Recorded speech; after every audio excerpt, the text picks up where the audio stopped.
I was standing in line at the grocery store when my phone buzzed with a message from a number I didn't recognize. The screenshot showed my wife Melissa's dating profile. Active. Updated 3 days ago, with photos I'd never seen before. The tagline read, "Married, but looking for something real." My hands went numb. The woman ahead of me was arguing about expired coupons, but her voice sounded like it was coming from underwater. I stared at that screenshot, at my wife's smile. The same smile she'd given me that morning when I kissed her goodbye, now being used to advertise herself to strangers. The message below the screenshot was brief. "Thought you should know. She's been seeing my husband. I'm done keeping quiet. Amanda." I left my cart in the aisle and walked out to my truck. Sat there in the parking lot for 20 minutes, just breathing. We'd been married for 11 years. 2 kids, Tyler, 9, and Emma, 6. A 4-bedroom house in suburban Ohio that we'd bought 3 years ago. I worked as a regional sales manager for an industrial equipment company, pulling in about $95,000 a year. Melissa had quit her nursing job 5 years back to stay home with the kids, though Emma had been in first grade since September.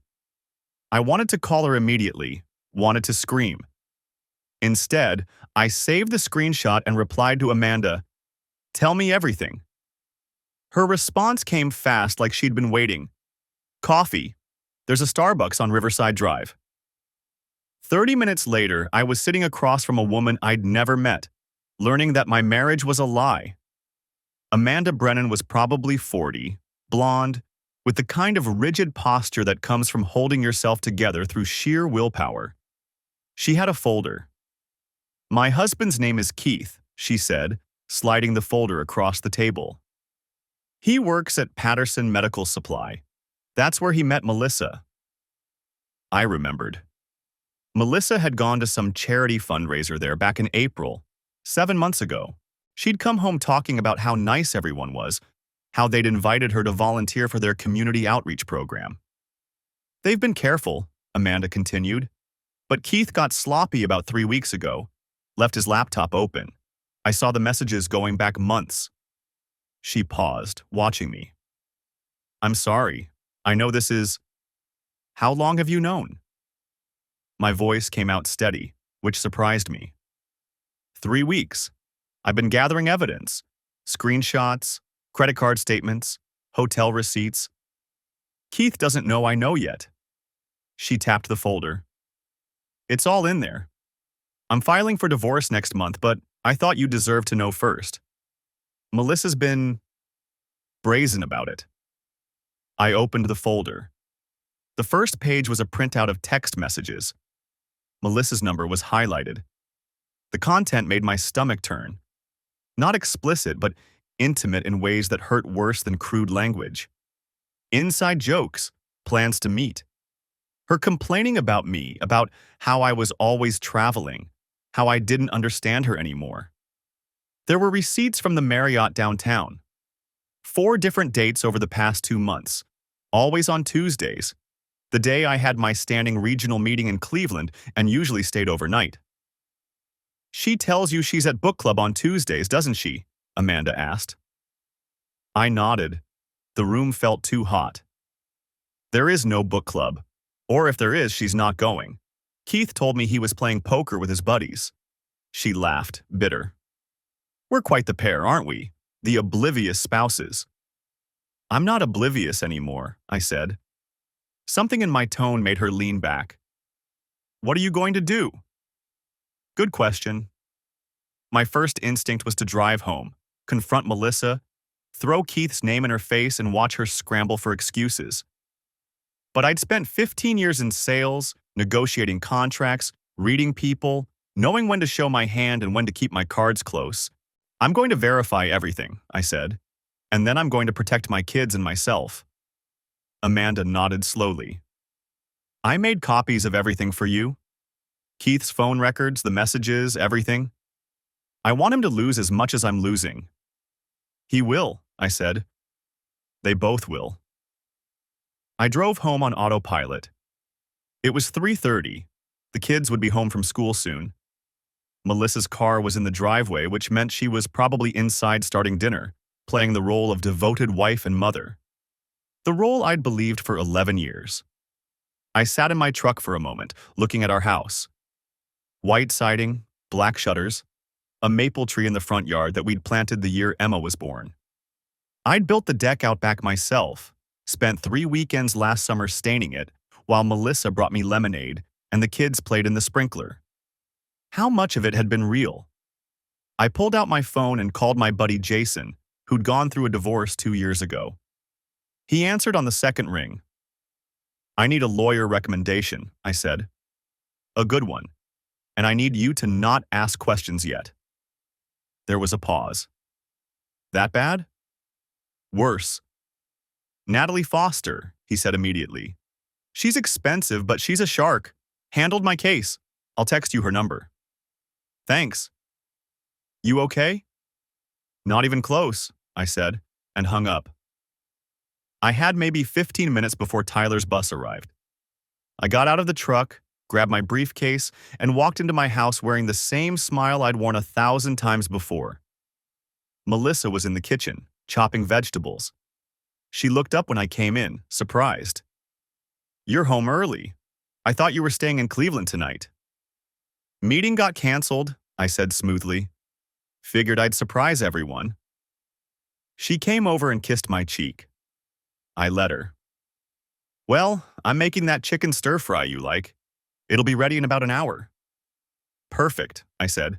"I'll be in the office. Got some emails to catch up on." I went upstairs to the spare bedroom we'd converted into my home office and closed the door. Then I opened Amanda's folder and started reading every single page, documenting everything, planning my next move. I sat at my desk until the numbers on the receipt started blurring together. The Marriott. 4 different Tuesdays. Each time I'd been in Cleveland, staying overnight for morning meetings with hospital administrators. My phone buzzed. "Jason. Natalie can see you tomorrow at 10. She's clearing her schedule." "Thanks." My voice sounded flat even to my own ears. "You need anything tonight? Want me to come over?" "No, I'm good." "You're not good, man, but I get it. Call if you change your mind." I ended the call and opened my laptop. The smart home software loaded. The same system I'd installed last year after someone broke into the Henderson's place 3 doors down. Top-of-the-line cameras at every entrance. Motion sensors. Automatic logging. I'd shown Melissa all the features when I installed it. Demonstrated how the camera at the garage entrance could read license plates, log them with timestamps. She'd laughed and called me paranoid. I pulled up the database and filtered for Tuesdays. My business trips followed a pattern. 2nd and 4th Tuesday of each month, like clockwork. I scrolled back 7 months to when Amanda said this started. There. A silver Honda Accord. Plate number HJK 7392. First appearance. Tuesday, February 14th. Valentine's Day. I'd been in Cleveland meeting with the purchasing department at Metro Health. The timestamp showed 7:47 p.m. The car left at 11:23 p.m. My stomach clenched. I scrolled forward. Same plate, 2 weeks later. Tuesday, February 28th. Arrived 8:15 p.m., departed 10:54 p.m. March 14th. March 28th. April 11th. April 25th. Every single Tuesday I'd been gone. The most recent entry was 3 weeks ago, May 9th. That matched what Amanda had said about discovering the affair. I ran the plate number through a reverse lookup service I used for work. $60 for instant results. Keith Brennan. Silver 2019 Honda. Accord. Address in Shaker Heights, 12 miles from here. I sat back in my chair. There it was. Independent verification. Not just Amanda's word or printed screenshots that could theoretically be faked. My own system, my own cameras, data I'd collected without even knowing it mattered. The garage entrance camera had captured him every time. I opened the video files, watching the silver Accord pull into my driveway. A man got out. Medium build, dark hair, business casual clothes. He walked to my front door like he belonged there. I watched Melissa answer, watched her smile, watched her step aside to let him in. The camera angle didn't show inside the house, just the door closing behind him. Hours passing. Then him leaving. Melissa standing in the doorway in different clothes than she'd answered in. A robe in one video, yoga pants and a tank top in another. I forced myself to breathe slowly, to think. This was good. This was evidence that didn't come from Amanda. Evidence I controlled. I downloaded all the files to an encrypted drive, exported the database logs, saved everything to 3 different locations: cloud storage, the encrypted drive, and a USB stick I put in my wallet. Then I started checking the other cameras. The backyard camera had limited range, but it covered the deck. I found footage from those same Tuesday nights. Melissa and Keith on the deck furniture I'd assembled last summer. Drinking wine, sitting close. In one video from March, his hand was on her knee. I closed the laptop before I put my fist through it. 9:30. I'd been in the office for over 2 hours. I needed to go back downstairs, needed to maintain the illusion that everything was normal. Just one more night. Tomorrow I'd see Natalie Foster, get the legal strategy in place, then decide when to move. I found Melissa in the living room, watching some home renovation show. She looked up when I came in. Kids down? About an hour ago. You were working hard up there. Big presentation next week. The lie came easily. Want to make sure I have all the numbers right? She patted the couch next to her. Come sit. You've been stressed lately. I sat, keeping a careful distance between us. On the TV, a couple was arguing about subway tile. How was book club? I asked. She didn't miss a beat. Good. We're reading this thriller about a woman who disappears. Everyone had theories about what happened to her. Sounds interesting. It is, very twisty. She reached over and squeezed my hand. I'm glad you're home. I miss you when you're gone.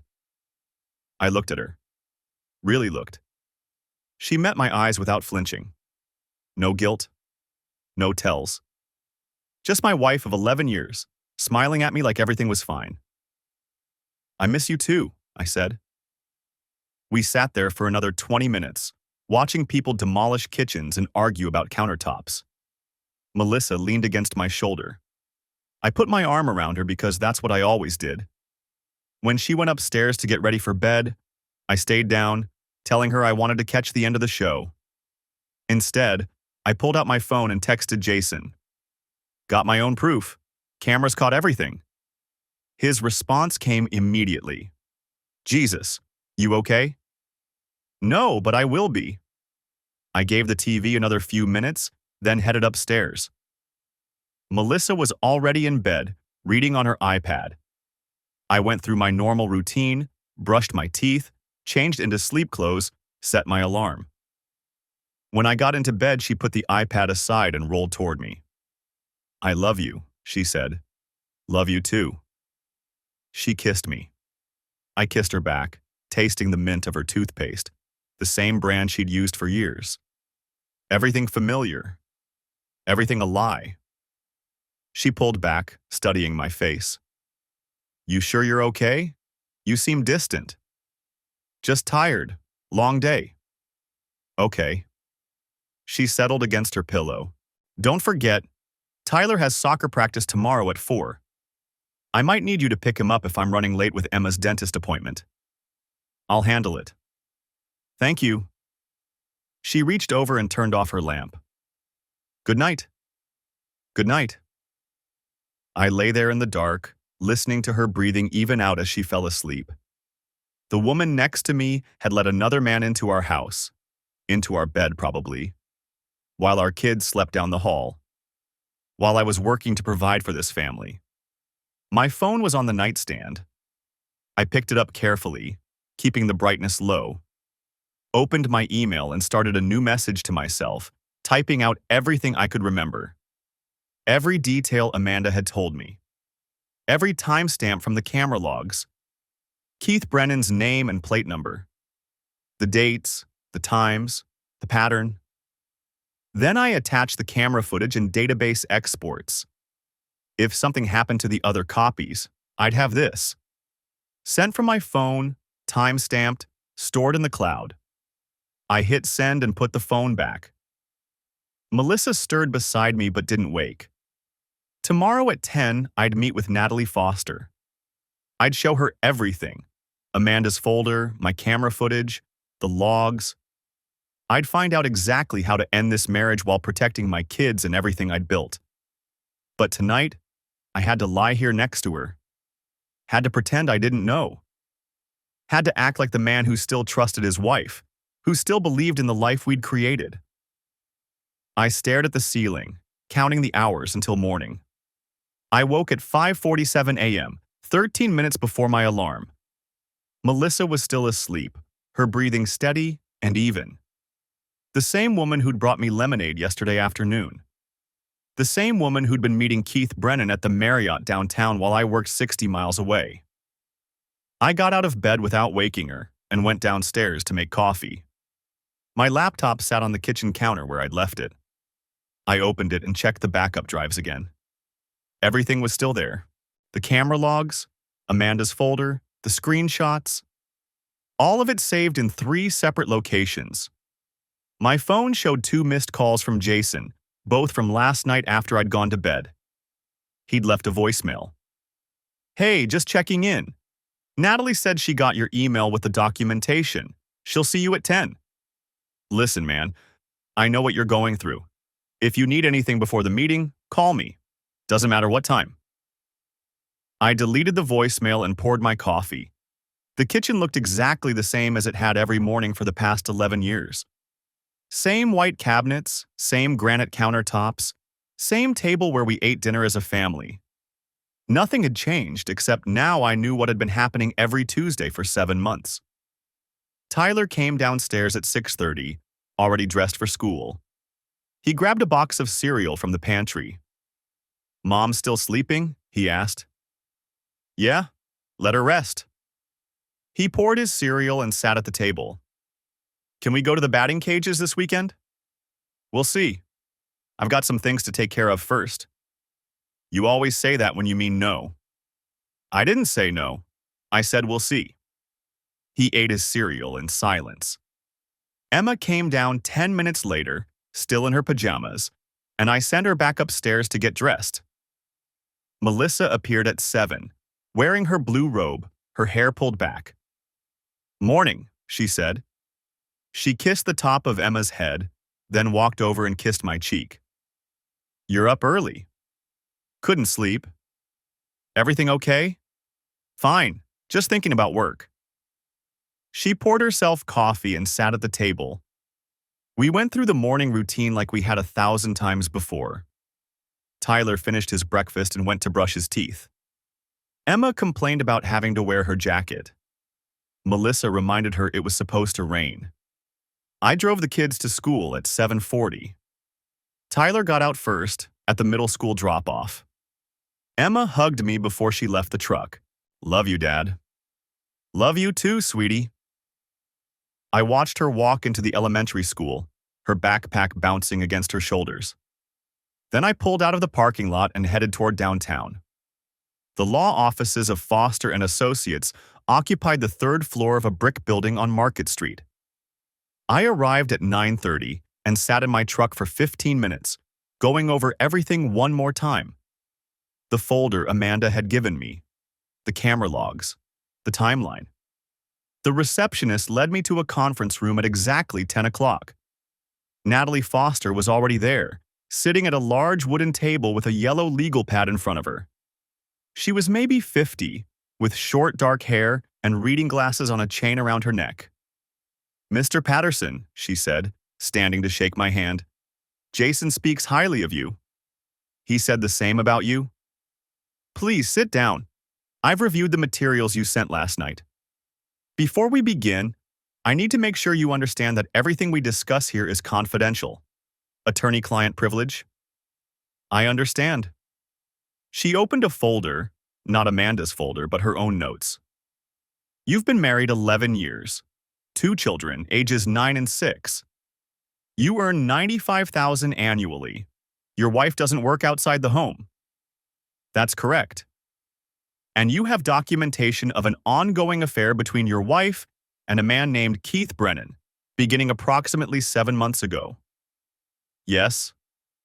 Walk me through how you discovered this. I told her about the screenshot, about Amanda showing up at Starbucks, about the folder of evidence. I told her about the security cameras and the logs showing Keith's car at my house every Tuesday I'd been in Cleveland. She took notes as I spoke, occasionally asking questions. How long had the cameras been installed? Did Melissa know about them? Had I confronted her yet? No, I said. She doesn't know I know. Good, don't tell her. Not yet. She flipped through her notes. Ohio is a no-fault divorce state, which means the affair itself won't directly impact the divorce proceedings. However, it can absolutely affect custody arrangements and division of assets, particularly if marital funds were used to support the affair. The hotel receipts show Keith paid for the rooms. That's helpful, but we'll need to examine your bank accounts, credit card statements, anything that might show your wife spending marital funds on this relationship. Gifts, meals, clothing, anything unusual. I hadn't thought about that. I can get you the statements. I'll need tax returns for the past 3 years, mortgage documents, vehicle titles, retirement account statements, life insurance policies. Everything. She slid a checklist across the table. This is what I'll need from you within the next week. I looked at the list. It was 2 pages long. I know it seems overwhelming, she said, but documentation is everything. The more organized you are, the better your outcome. Jason said you helped him get primary custody. I did. His ex-wife had similar issues with infidelity and poor judgment. The court tends to look unfavorably on parents who prioritize affairs over their children's well-being. She leaned forward. But I need to be clear with you about something. This is going to get ugly. Your wife will likely deny everything at first, then minimize it, then try to blame you. She may claim you were emotionally distant or working too much or not meeting her needs. None of that justifies what she did, but she'll try to make it about your failures as a husband. I know. Do you? Because I've seen men in your position crumble when their wives start making accusations. They start questioning themselves, wondering if maybe they are partly to blame. I need you to be prepared for that. I'm prepared. She studied me for a moment. Jason said you were steady. I can see why. She made another note on her pad. Here's what happens next. We file for divorce, citing irreconcilable differences. We don't mention the affair in the initial filing. We save that for custody arguments and settlement negotiations. We request temporary orders establishing custody arrangements and financial support. Given the evidence, I'm confident we can get you primary physical custody with your wife having supervised visitation until we can establish that she's not bringing her affair partner around the children. She wouldn't do that. You don't know what she'd do. 7 months ago, would you have believed she was capable of this? I didn't answer. We also freeze all joint accounts and assets to prevent her from transferring or hiding money. We request she leave the marital home since you're the primary breadwinner and the children's stability is paramount. She looked up from her notes. How do you think she'll react when she's served? I don't know. Will she be violent? Threaten self-harm? Anything I need to be concerned about? No, she's not like that. Good. But I still recommend you're not present when she's served. It's better if you're at work or with the children. Let her process the initial shock without you there. When will that happen? We can have the papers ready by end of week. Service typically happens within a few days after that. She closed her folder. I charge $300 an hour. I require a $10,000 retainer up front. Given the complexity of your case and the custody issues, you should expect this to cost between $15,000 and $25,000 total. Possibly more if your wife contests custody. The number hit me harder than I expected. $25,000 to end an 11-year marriage. But what choice did I have? I can get you the retainer by tomorrow. That works. In the meantime, start gathering those documents. And remember, don't confront your wife. Don't tell her you know. Don't change your behavior in any way that might alert her. The element of surprise is crucial here. I stood to leave. She walked me to the door. One more thing, she said. This woman, Amanda Brennan, the one who gave you the evidence. Be careful with her. She has her own agenda and it may not align with yours. I understand. Do you? Because in my experience, people who've been betrayed sometimes form alliances that aren't healthy. You're both angry, both hurt. That can lead to poor decisions. I'm not making poor decisions. Good. Keep it that way. I left her office and walked back to my truck. It was 10:45. Melissa would be wondering where I was. The next morning, I woke up at 5:30, same as always. Melissa was still asleep, her breathing steady and peaceful. I watched her for a moment, thinking about how easy it must have been for her to lie next to me all these months. To kiss me goodbye every Tuesday morning, knowing what she'd be doing that night. I got up and went to my office. The folder from Amanda sat on my desk. I'd spent 2 hours the night before photographing every page with my phone, uploading everything to a secure cloud account Natalie had recommended. Bank statements, credit card bills, tax returns. I'd gathered it all after Melissa went to bed, working quietly in the dim light of my laptop screen. Now I needed to check something. I opened my smart home app and scrolled through the camera logs. Not just the Tuesdays when Keith's Lexus appeared. I went back further, looking at every entry and exit for the past 7 months. There were gaps. Days when the camera had been turned off completely. I pulled up the system settings. Each time the camera was disabled, it logged which phone had done it. Melissa's phone. She'd figured out the system months ago, asking me to show her how it worked so she could check on package deliveries. I counted 12 instances where she'd disabled the cameras for several hours during the day. All of them were Wednesdays or Thursdays, days when I was home, working in my office. My stomach turned. Keith wasn't the only one. I sat back in my chair, staring at the screen. The Lexus appeared every Tuesday like clockwork, but on these other days, someone else had been coming over. Someone whose car she didn't want recorded. I needed to know who. I grabbed my phone and texted Amanda. Did your husband travel for work? Which days? The response came back within 2 minutes. Wednesdays. Every week. Why? I didn't answer. Instead, I pulled up the neighborhood Facebook group and scrolled back through 7 months of posts. People in our subdivision loved posting about suspicious cars, package thieves, door-to-door salesmen. I searched for Wednesdays. There. 4 months ago, someone had posted a photo of a dark blue Ford F-150 parked on our street. Anyone know whose truck this is? Been here 3 Wednesdays in a row. I zoomed in on the license plate. Ran it through the same lookup site I'd used for Keith's Lexus. Registered to a Daniel Cooper. Age 32. Address in Westlake. I searched his name on Facebook. His profile was public. First photo. Him in scrubs, standing in front of Cleveland Medical Center. Job title, registered nurse. He worked with Melissa, or used to, before she quit 3 years ago to stay home with the kids. I scrolled through his photos. There, 8 months ago, a group shot at what looked like a hospital reunion. Melissa was in the background, smiling, holding a drink.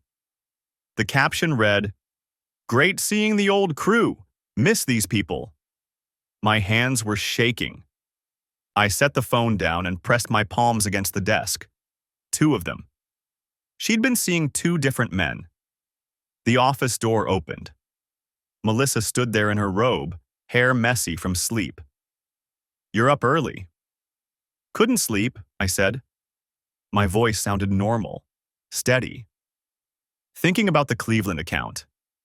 She walked over and put her hand on my shoulder. You work too hard. I didn't move. Someone's got to pay the bills. I know. I appreciate everything you do.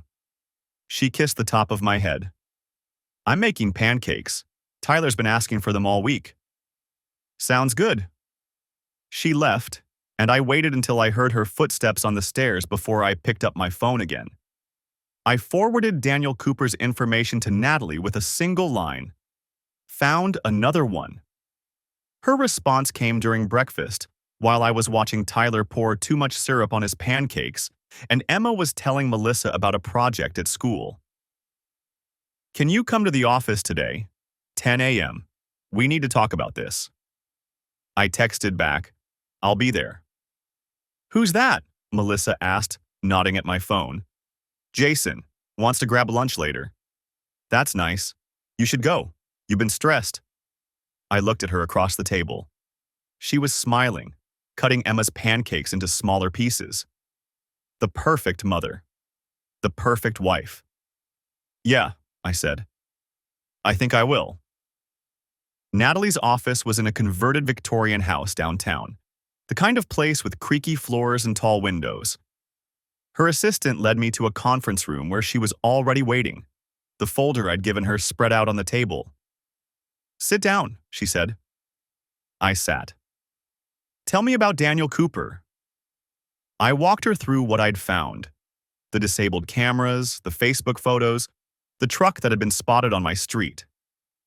She listened without interrupting, making notes on a legal pad. When I finished, she leaned back in her chair. This changes things. How? Multiple affairs show a pattern of behavior. It strengthens your custody case significantly. A judge will see this as someone who's prioritizing her own desires over her children's welfare. She paused. But it also means we need to be more careful.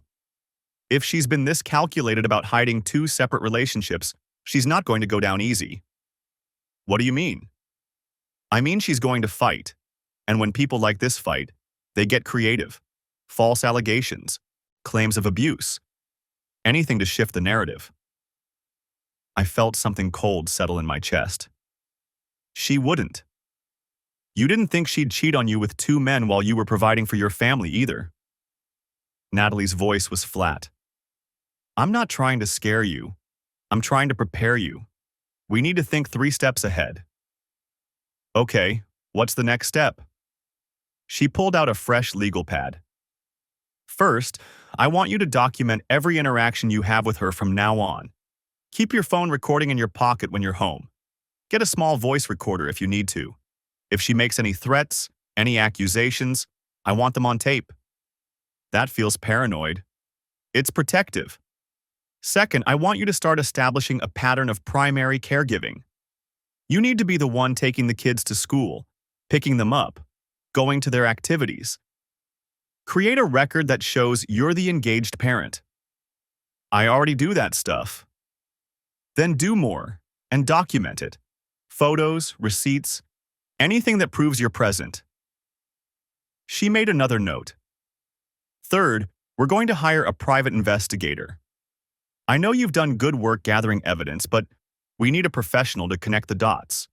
Get photos, witness statements, everything that will hold up in court. How much will that cost?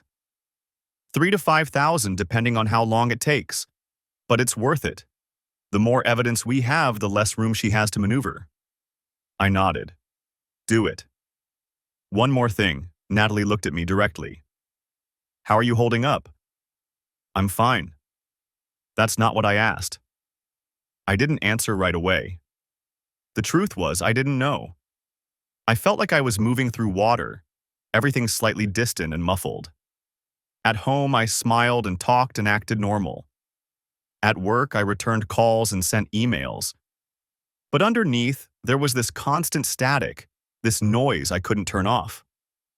I'm functional, I said finally. That's enough for now. But when this is over, you're going to need to process it. Therapy, support groups, something. You can't just bury this. When it's over, When it's over, she agreed. She closed the folder. I'll have the investigator start this week. In the meantime, stick to the plan. Act normal. Gather evidence. Don't confront her. Can you do that? Yes. Good. Because the moment she knows we're coming, everything gets harder. I left her office and sat in my truck for a long time, staring at the dashboard. My phone buzzed. A text from Melissa. Don't forget Emma has soccer at 4. Can you pick her up?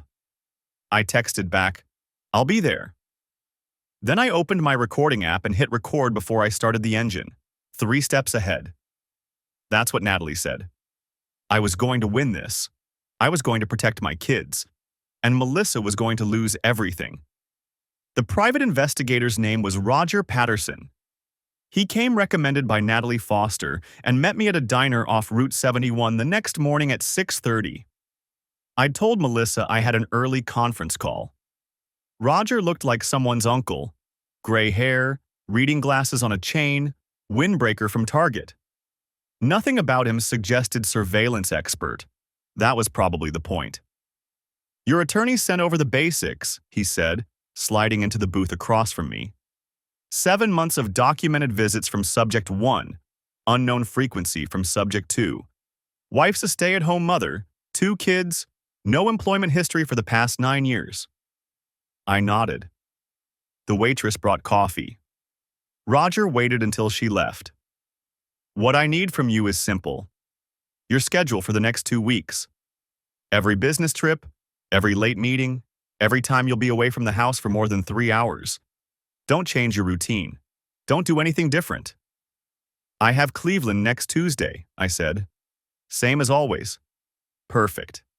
He pulled out a tablet, made notes. I'll have someone on your house from the time you leave until you return. Video documentation, timestamps, license plates. If either subject shows up, we'll have it recorded from multiple angles. How much is this going to cost? $1,200 per day of active surveillance plus expenses. Your attorney mentioned you wanted comprehensive documentation for custody purposes, so I'd recommend at least 3 separate instances. Call it $4,000 total. I thought about the savings account, the one Melissa didn't know about, the one I'd been contributing to for the past 6 years. Originally, it was supposed to be for a boat. Now it was going to pay for evidence of my wife's affairs. Do it, I said. Roger nodded. One more thing. Does your wife have access to your calendar? Your email? Shared Google Calendar for family stuff. She can see my work schedule. Keep it that way. Don't lock her out. Don't change passwords. We want everything to look normal. He paused. Has she noticed anything different about your behavior? I thought about the past 3 days. Coming home from work, eating dinner with the kids, helping Emma with her reading homework. Melissa had made pot roast on Wednesday. I'd eaten it and told her it was good. We'd watched television together. I'd kissed her goodnight. No, I said. Nothing different. Good. Keep it that way until your attorney says otherwise. We finished the meeting in 20 minutes. Roger gave me a burner phone. His number was the only contact. I was supposed to text him any schedule changes, nothing else. No calls unless it was an emergency. I got to the office by 8. My assistant, Jennifer, had already started the coffee. You look tired, she said. Didn't sleep well? There's ibuprofen in my desk if you need it. I thanked her and went into my office. Closed the door. Sat at my desk and stared at the computer screen without turning it on. The thing nobody tells you about this situation is how normal everything feels. I had emails to answer, sales reports to review, a quarterly projection meeting at 10. My life was continuing exactly as it had been, except now I knew the truth. Except now, every memory from the past 7 months was contaminated. I thought about Tuesday nights. Coming home from Cleveland around 8. Usually tired, sometimes stopping for fast food on the drive back.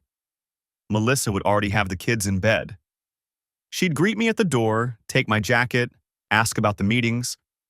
Sometimes we'd sit on the couch together and watch whatever show she'd queued up. How long after Keith left did she wait before she settled in to play the devoted wife? An hour? 2? Did she shower first? Change the sheets? My phone buzzed. Text from Melissa. Need anything from the store? Making spaghetti tonight. I stared at the message, typed back, sounds good. Home by 6? 3 dots appeared, then disappeared. Then, love you. I put the phone face down on my desk. The morning passed. I sat through the projection meeting, contributed when expected, took notes. My regional numbers were solid, up 8% from last quarter. My boss mentioned it twice, said I was doing excellent work. At lunch, I drove to a different Starbucks, one across town where Melissa never went. Ordered coffee I didn't drink and sat in my truck in the parking lot. The burner phone was in my glove compartment. I took it out, looked at it. Roger's number was saved under R, just the letter. I thought about Daniel Cooper, 32 years old, registered nurse, worked at Cleveland Clinic. Melissa's former colleague. They'd worked together before Tyler was born, before she'd stopped to stay home with the kids. She still talked about those days sometimes, the hospital, the patients, how much she'd loved nursing. Apparently, she'd loved Daniel too. I wondered if it had started back then, 11 years ago. If maybe it had never really stopped. If the whole marriage had been built on lies from the beginning. My phone rang, the regular one. I looked at the screen. Jason. Yeah, I said. Just checking in. You doing okay? I'm fine. You don't sound fine. I'm sitting in a parking lot at lunch instead of eating. I hired a private investigator this morning. My wife's having affairs with 2 different men, and I'm going home tonight to eat spaghetti and pretend everything's normal. But yeah, I'm fine. Silence on the other end.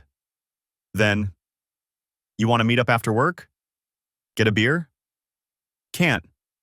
Need to be home by 6. Spaghetti dinner, remember? This weekend then. Saturday afternoon. We'll go to that sports bar off I-71, watch whatever game's on. You need to get out of that house. I thought about it. Saturday was 3 days away. Could I maintain this act for 3 more days? Okay, I said. 2 o'clock, I'll meet you there. He hung up. I sat in the truck for another 10 minutes, then drove back to the office. The afternoon was worse than the morning. I had calls with clients, routine stuff, but I kept losing focus. Had to ask people to repeat themselves. Jennifer noticed. I could see it in how she looked at me when I came out to refill my coffee. At 5:30, I packed up my laptop and headed home. Melissa's car was in the driveway. I could see lights on in the kitchen through the window.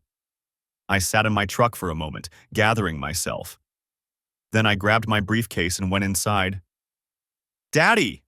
Emma came running, wrapped herself around my legs. Hey, sweetheart. I picked her up, kissed her forehead.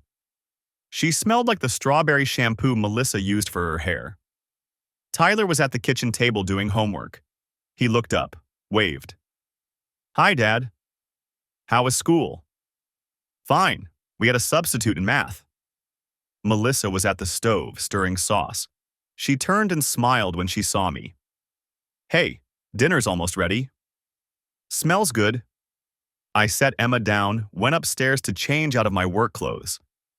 In the bedroom, everything looked exactly as it always did. Made bed, Melissa's jewelry box on the dresser, framed photos of the kids on the nightstand. Our wedding photo hung on the wall. Both of us smiling, younger, her in white. I changed into jeans and a t-shirt. Went back downstairs. We ate dinner as a family. Melissa had made garlic bread and salad to go with the spaghetti. Emma talked about her friend Madison's birthday party next weekend.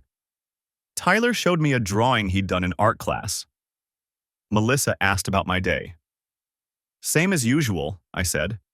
Cleveland on Tuesday, like always. I know, I saw it on the calendar. She reached over and squeezed my hand.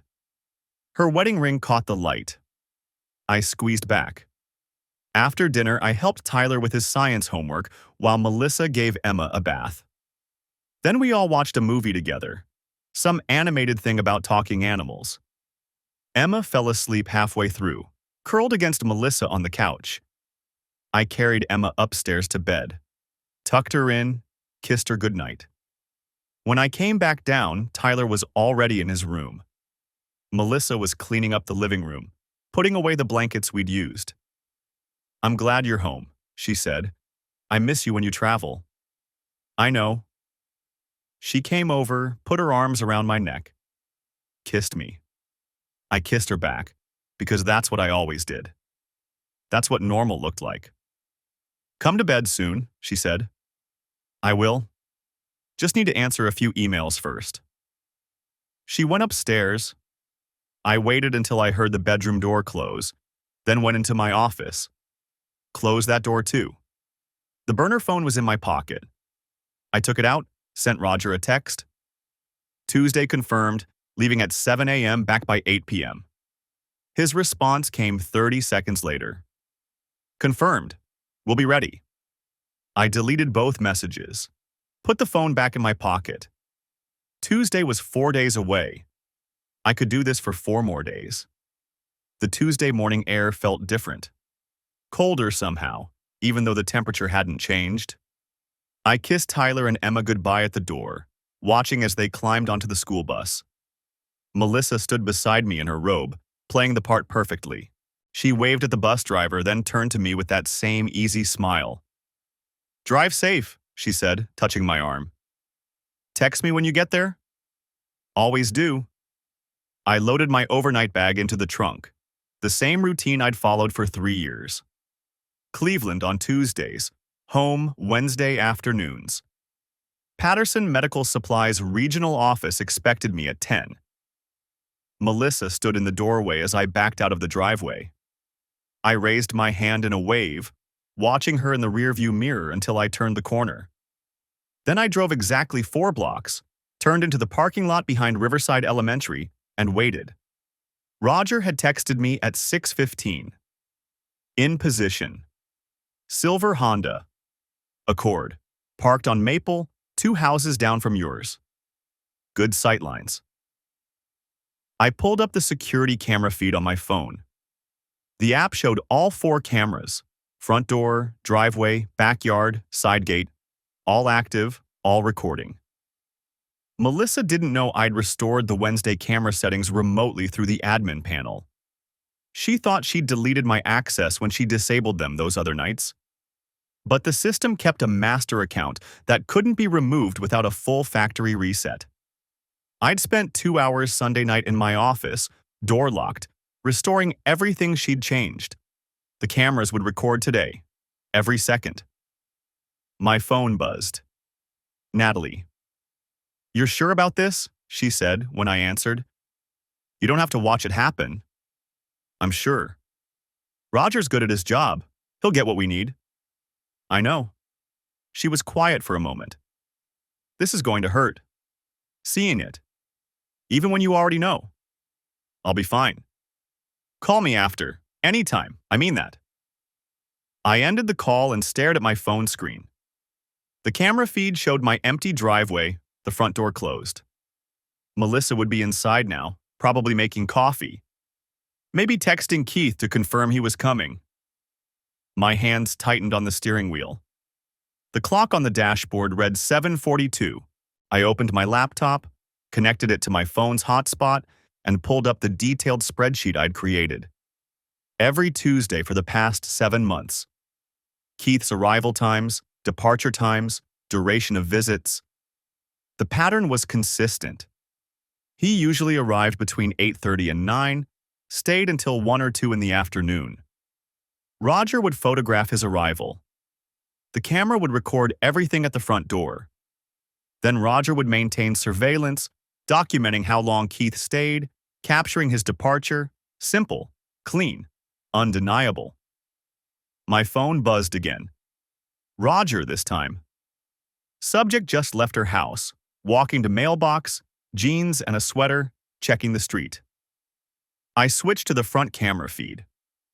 There she was, standing by the mailbox in her dark jeans and cream-colored sweater. The one I'd bought her for Christmas 2 years ago. She looked both ways down the street, casual, like she was just checking the weather. Then she went back inside. "She's looking for surveillance," I typed back to Roger. "Yep, standard counter-surveillance behavior. She's done this before." That detail hit harder than I expected. This wasn't carelessness. This was practiced routine. She'd developed protocols, security measures. How many times had she stood at that mailbox, scanning for threats? How many times had I been completely blind? I forced myself to breathe slowly. In through the nose, out through the mouth. The technique I'd learned years ago during a particularly brutal contract negotiation. Stay calm. Stay focused. Emotion was the enemy right now. 8:15. I pulled out of the elementary school parking lot and drove to the Starbucks on Riverside. The same one where I'd met Amanda 3 weeks ago. I ordered black coffee and sat in the corner booth with my laptop. The camera feed stayed open in one window, email in another. I sent a few messages to clients, maintaining the appearance of a normal business trip. Responded to a quote request, confirmed Thursday's meeting. All while watching my front door on the screen. 8:37. A dark blue sedan turned onto my street. My chest tightened. The car slowed as it approached my house, then continued past. Wrong vehicle. Someone else's life, someone else's Tuesday morning. I picked up my coffee. It had gone lukewarm. 8:51. Roger's text arrived first. Silver Lexus, 2 blocks out. Plates match Keith Brennan's vehicle. Then I saw it on the camera feed. The Lexus pulled into my driveway slowly, carefully. Keith got out. Tall, maybe 6'1", wearing khakis and a polo shirt. He looked around once, quick scan of the street, then walked to my front door. He didn't knock. The door opened before he reached it. Melissa stood there, and even through the camera's limited angle, I could see her smile. Different from the smile she'd given me that morning. Wider. More genuine. She stepped back. He went inside. The door closed. 8:53. I stared at the screen, at my closed front door, at the empty driveway with Keith's Lexus parked where I usually parked my truck. Roger's text. Subject entered residence. Beginning documentation. I'll update every 30 minutes unless something changes. I closed the laptop. The Starbucks felt too bright, too loud. A woman at the next table was laughing at something on her phone. 2 teenagers were arguing about a video game. The espresso machine hissed and gurgled. Normal life. Regular Tuesday morning. I stood up, left my coffee on the table, and walked outside. The parking lot was half full. A young mother was loading 2 small children into a minivan. An elderly man was reading a newspaper in his car. Everything ordinary, everything fine. I got in my truck and just sat there. My phone buzzed. Tyler's school, automated message about picture day next week. I deleted it. Another buzz. Work email about the Cleveland meeting agenda. Another. Roger. No movement. Curtains closed in master bedroom. I didn't respond. The master bedroom. Our bedroom. The bed I'd slept in last night. Where Melissa had kissed me goodbye this morning, told me she loved me, reminded me to text her when I arrived in Cleveland. My hands were shaking. I gripped the steering wheel until they stopped. This was necessary. I needed this documentation. Natalie had been clear.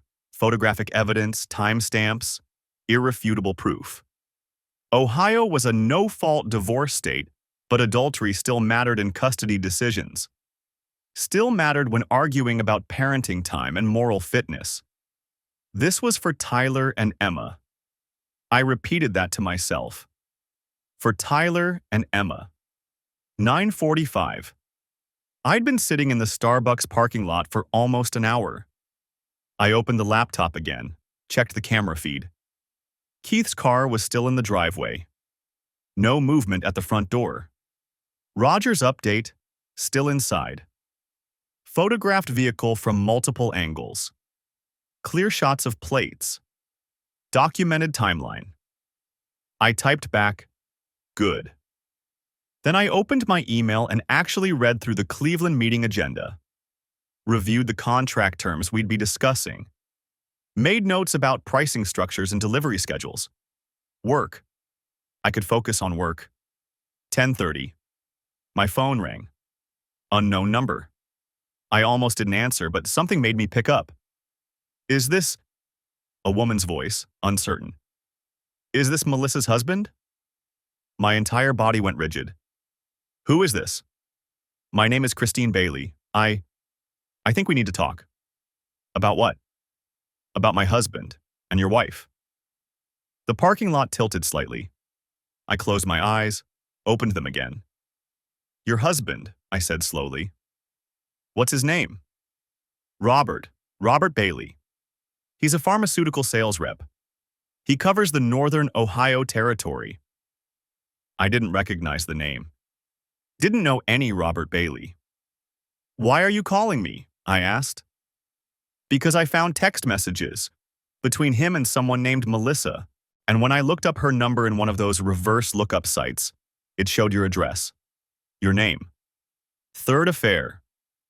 The thought arrived with perfect clarity, no emotion attached. Just a fact, landing in my brain like a stone dropping into still water. 3 men. At least 3. When? I heard myself ask. When did they? I don't know exactly. The messages I found go back 4 months, but there might be more. He's been deleting things. 4 months. That overlapped with Keith. With Daniel. How many others?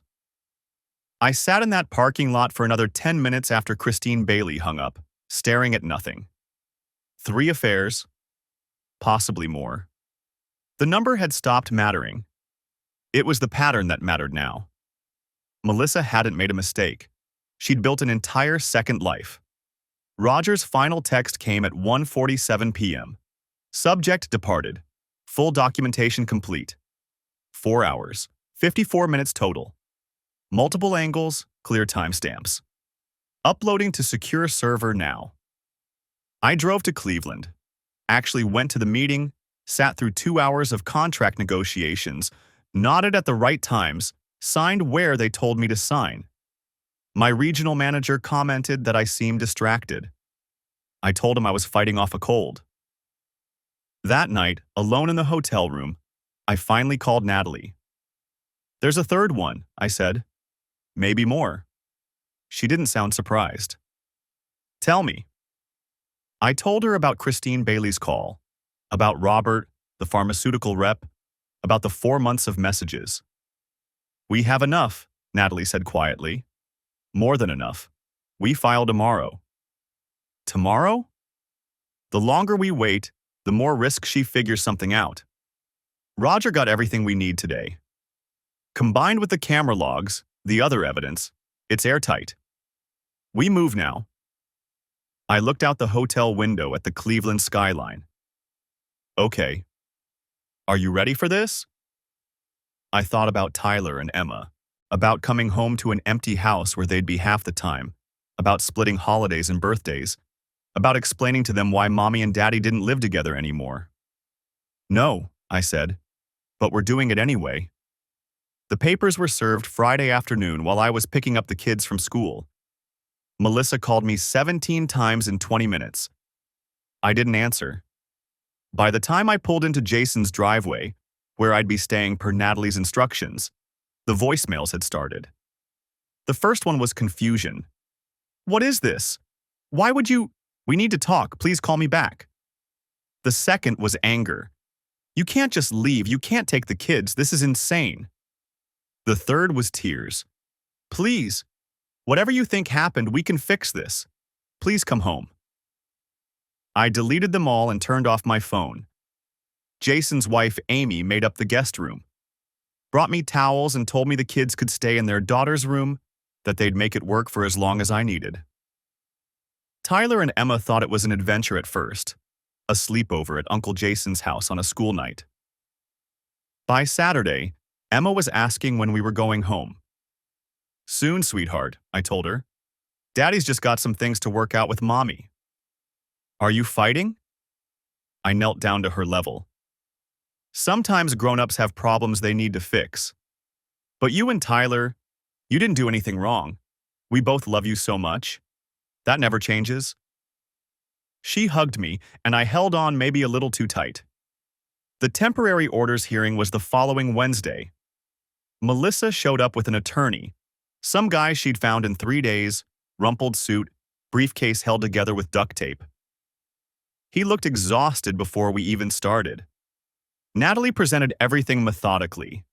The camera footage, Roger's surveillance photos, the hotel receipts, testimony from Amanda Brennan about the affair with Keith, a sworn statement from Christine Bailey about Robert. Melissa's attorney tried to argue that I'd violated her privacy with the cameras. Natalie calmly explained that the security system had been installed with Melissa's full knowledge and consent, that all cameras were in common areas, that I had every legal right to access my own home security footage. He tried to claim I was an absent father, always traveling. Natalie produced my credit card statements showing every school lunch I'd paid for, every soccer registration fee, every parent-teacher conference I'd attended. She had photos of me at Tyler's games, at Emma's school events, dates and timestamps for everything. The judge, a woman in her 60s named Patricia Winters, listened to it all with an expression that gave nothing away. Then she looked at Melissa. "Mrs. Patterson, did you engage in extramarital affairs with Keith Brennan, Daniel Cooper, and Robert Bailey?" Melissa's attorney started to speak, but the judge held up her hand. "I'm asking your client directly." Melissa looked at me for the first time since the hearing started. Her eyes were red, makeup smudged. She looked smaller somehow, diminished. "Yes," she whispered. "While your husband was working to support the family?" "Yes." "While your children were in the home?" "They were asleep. They never—" "That wasn't my question."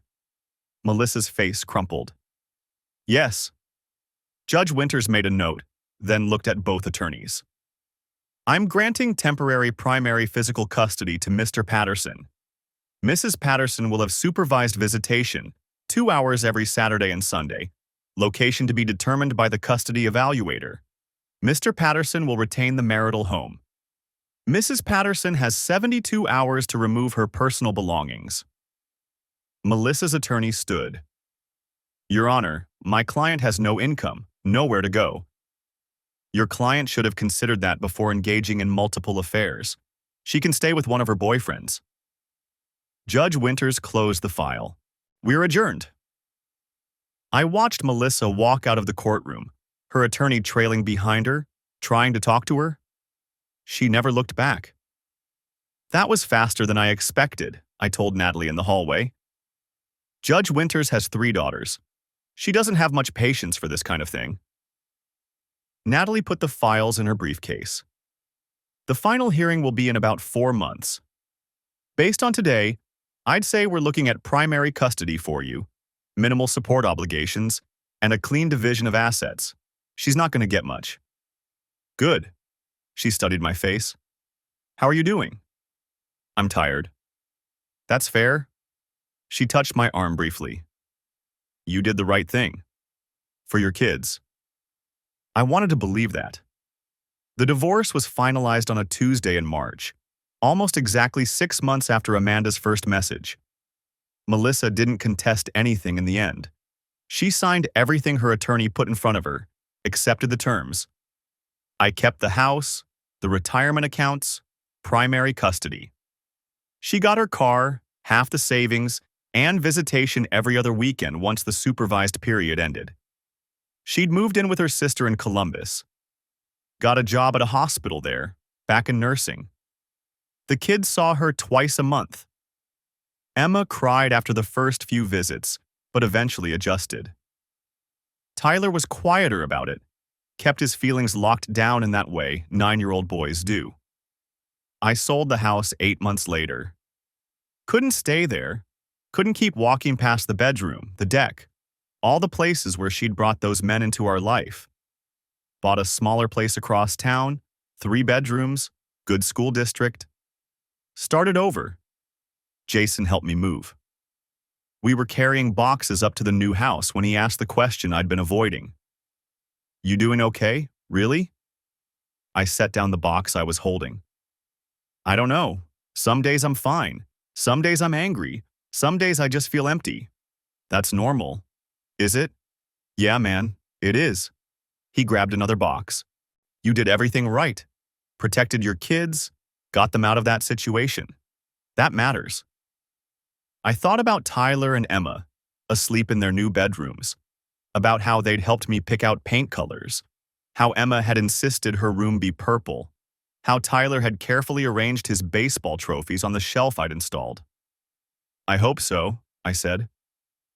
2 years later, I was coaching Emma's soccer team when I saw Melissa in the parking lot. She'd come to pick up the kids for her weekend.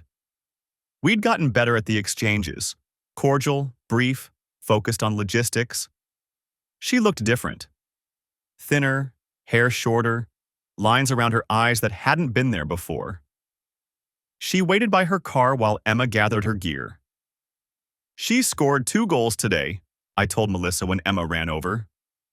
That's great, sweetie, Melissa said, hugging our daughter. Tyler came out of the rec center, saw his mother, waved. He was almost 12 now, tall, starting to look like a teenager. He threw his bag in her trunk and got in the back seat. I'll have them back Sunday at 6, Melissa said. Sounds good? She hesitated, like she wanted to say something else. Then just nodded and got in her car. I watched them drive away, then headed to my truck. My phone buzzed. A text from Sarah, a woman I'd been seeing for about 3 months. Teacher at Tyler's school. Kind, patient, good with the kids. Nothing serious yet, but maybe someday. How was the game? Emma scored twice. Tyler's already asking about pizza for dinner. Champions deserve pizza. Want company? I smiled. Come over, I'll order. I drove home through the late afternoon sunlight, thinking about how life rebuilds itself in unexpected ways. About how the worst thing that ever happened to me had also been the thing that forced me to become the father my kids needed. The person I needed to be. Melissa had lost everything. Her marriage, her home, her children's daily presence. The affairs had cost her exactly what Natalie predicted they would. Keith Brennan had divorced Amanda and disappeared. Daniel Cooper had transferred to a hospital in Arizona. Robert Bailey's wife had taken him back, but only after he'd quit his job and agreed to therapy. And me? I'd won, in the legal sense. Got the house, the kids, the life I'd fought for. But winning a divorce doesn't feel like victory. It feels like survival. I pulled into my driveway, looked at the house I'd made into a home for my children. Tyler's bike was on the porch. Emma's soccer ball sat in the grass. Normal things? Safe things. My phone buzzed again. Tyler. Can we get breadsticks too? I texted back.